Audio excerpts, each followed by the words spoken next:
Hello, my fellow handicappers. This is Weekend Handicapper from weekendhandicapper.com. In this video, we're going to provide a recap of the 2021 Kentucky Derby, an exciting Kentucky Derby. Finally, we got a good race. It was an exciting finish, and a finish that saw the number 8 Medina Spirit and you know who win yet another Kentucky Derby. Now, always want to make a recap video, kind of look at the race in hindsight, what went right, what went wrong, and some key takeaways from the race. So let's start with the winner.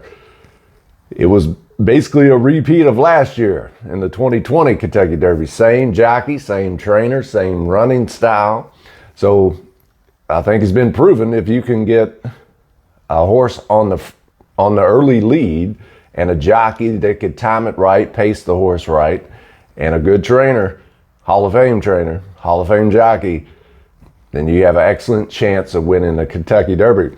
Now, I thought the pace was going to be a little bit more fast up front. There'd been more pace pressure. I knew Medina Spirit would get on the early lead, but I didn't think it'd be alone on the early lead. Soup and Sandwich was out there, which I thought would happen. Thought Midnight Bourbon would be up there as well, but Midnight Bourbon was a little tardy leaving the starting gate, kind of missed the break. So that, if you got an early speed horse, if you miss the break, your chances are not that good as far as win position, unless you're some kind of special horse. So I think Medina Spirit is a deserving champion, deserving winner, because it got out there to the early lead and it battled down the stretch. I was very impressed with how Medina Spirit battled in the stretch. Now my horses, 14 and 17, which was or still is, I guess, Essential Quality and Mandaloon, I thought they ran good. I thought I had an excellent chance at the top of the stretch. Thought for sure Mandaloon would pass Medina Spirit. I thought Hot Rod Charlie was coming and it was going to run them both down. In Essential Quality, it was hung wide most of the race. I don't think that's a deciding factor. I think if you're a champion, if you're going to win the Kentucky Derby, you got to overcome those things if you're a really good horse. But I think it ran well despite being wide pretty much the whole entire way around the track. Covered a lot more ground than many of those other horses. So I'm proud of both my picks. I was in good position, I thought. Just didn't get it done. Came up a half a horse short with Medina Spirit. Beat me out about half a horse from my long shot pick, Mandaloon, which would have made the day, which would have had me a nice win bet, would have had a nice exacta, but it didn't happen. So we move on, but it was an exciting race. It was a very exciting race.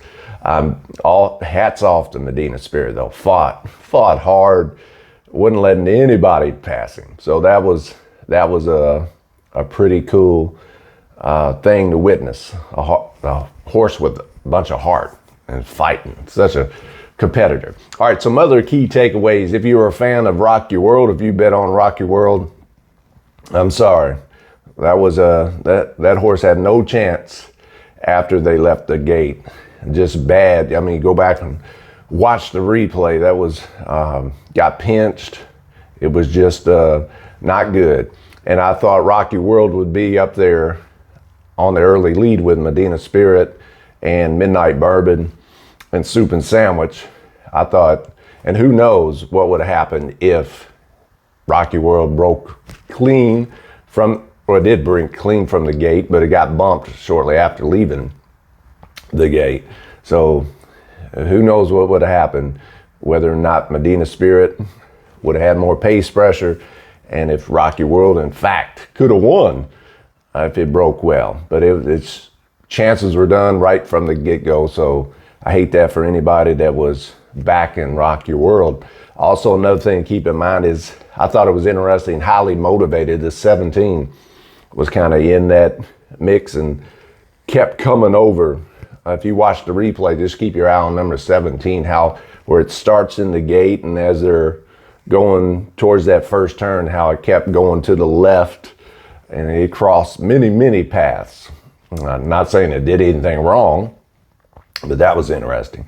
But yeah, Rocky World, that's by far had the worst trip of any horse in the 2021 Kentucky Derby. You also had, like I was saying earlier, Midnight Bourbon broke late, missed the break a little bit. The 11 Dynamic One, I thought had some problems right after the gate. Brooklyn Strong looked like it broke a little slow, and it might have got caught in a little early kind of scrum, which is how the Kentucky Derby is. Always talk about that. Always talk about you're always going to run into traffic trouble, that many horses. You're going to come across some unfortunate situation. You only can hope that your horse dodges a lot of that. And speaking of horses dodging that, I thought Known Agenda had no excuse, really. I thought it had a good trip. Even it was breaking from the one post. No problem at all. I thought number 5, Sainthood, looked like it had a nice easy go of it around the track. So all but Rocky World, you could probably say Brooklyn Strong a little bit, Dynamic One, Midnight Bourbon. Those right from the starting gate, you might have some excuses for those horses. Pretty much everybody else I don't think had much excuse. One horse that I was super impressed with, and you might want to keep this horse in mind, which is the number 4 horse, Keep Me in Mind. If you watch the Kentucky Derby replay, in that final turn, right as they're coming in the stretch, you'll see this horse swinging wide. I mean, we're talking very wide, and it was coming late. I finished 6th, I think, and it wasn't going to win, but that's a horse to keep in mind, literally, because that horse gets a fast pace to run at, or even if it doesn't, even if it faces a soft field, because it's a closer, its running style is a closer. Yeah, that horse was super impressive to me. Keep Me in Mind. So those are some takeaways from the 2021 Kentucky Derby. You can't fault Medina Spirit. Ran a heck of a race. Old Bob Baffert did it again. John Velasquez did it again, repeated in the Kentucky Derby, and he won the Oaks the day before. And he, I mean, I don't know him personally, but he seemed like a really good guy. I'm a big fan of John Velasquez, always have been. And he's a heck of a jockey. So you had a Hall of Fame trainer, Hall of Fame jockey. You had the running style that nobody contested, really, the early speed of Medina Spirit. And I think that was this deciding factor. Having a great jockey, timing that early speed, just like he did with Authentic in 2020.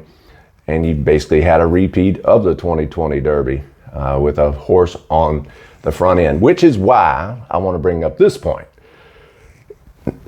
No matter if it's a Kentucky Derby, no matter if it's Wednesday, Thursday, Saturday at your local racetrack, if you find a horse that you think is going to be alone on the lead, and you got at least a couple other factors in its favor going for it, that's a good bet. That's a good bet. Now, you ain't going to get odds like Medina Spirit, whatever it was, 12-1, 13-1, on horses like that all the time. But if you can find early speed and not much pace pressure, if your horse can get out there on the front end, then you got a good bet, especially at the lower level, class levels. Because some of these cheaper horses certainly don't have enough class to catch up with horses that get loose on the lead or out front early. So if you want to take away a handicapping fundamental that can help you in all kinds of races, that's it. Now, in hindsight, you could scratch your head and be like, oh, why didn't I? And maybe you did. If you did bet on Medina Spirit, kudos. But you could be like, that was obvious. That horse got out to the early lead. It was trained by Bob Baffert. Why didn't I bet on that? Well, on paper, it looked like there was going to be more early speed up there with Medina Spirit. So I didn't think And there's probably a lot of other handicappers didn't think it would be the only speed. But I think the fact of Rock Your World getting pinched right after the gate, facing all that traffic trouble, Midnight Bourbon, who was going to be up there too, missing the break, I think all that added or increased Medina Spirit's chances of winning the Kentucky Derby, because it didn't have as much company up front as it looked like it would have on paper. And that's important. When we handicap, we can only go by what's on paper, and we can try to predict the pace, we can try to predict what jockeys are going to do, but stuff happens. You know what Mike Tyson say, everybody has a game plan until they get hit in the mouth. A lot of those horses didn't get a shot to run the race that they wanted to, but majority of them did, so no excuses. So let's recap. Medina Spirit, worthy champion, ran a heck of a race, and it should be proud of Medina Spirit, no doubt, no doubt. My horses that I picked, the 7 and the 14, really no excuses, just didn't get it done, but they ran well and came up just a little short, and that about half a horse length was the difference between having a losing day and a winning day as it pertains to the Kentucky Derby, or a winning race, I should say, or losing race. And then keep those, you go back and watch the races, or the Kentucky Derby race, the replay, watch the start, notice what horses had some trouble after the gate, which ones missed the break, and which ones have no excuses. I think that's a good exercise for you to get in the habit, whether it's a Kentucky Derby or any other race. And then keep an eye on, keep me in mind. I was impressed the way that horse finished, swung super wide and still finished well. So keep that one in mind, especially if the race that it's entering has a hot pace where it could close in on, then keep me in mind. It's probably going to be a good bet. And keep these other horses in mind. It's going to be interesting in what's going to happen with Medina Spirit, what's going to happen with Essential Quality, Rock Your World, Hot Rod Charlie. It's going to be interesting. That's what makes this so fun this time of year with the Triple Crown season. So tell me in the comments below how you did on the Kentucky Derby, what your thoughts were on the Kentucky Derby, what your takeaways were. And until next time, this is Weekend Handicapper. Happy handicapping, smart wagering.